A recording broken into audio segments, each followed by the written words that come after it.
Hello everyone and welcome to the channel. In this video, I will show you how to put a Nintendo Switch Fortnite account on PS5. To put your Nintendo Switch Fortnite account on PS5, go to Epic Games website. Now sign in with the account linked to your Nintendo Switch. Then, click on your profile icon and go to Settings.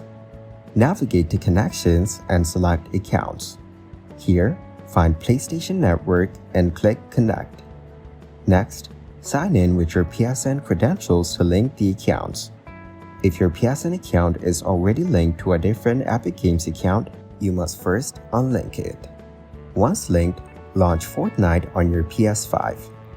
Lastly, log in with your Epic Games account when prompted. Your progress, skins, and purchases should now be available on your PS5. Thank you everyone for watching. Hope you got some value. Make sure to like the video and subscribe to our channel. Leave a comment down below. See you in the next one.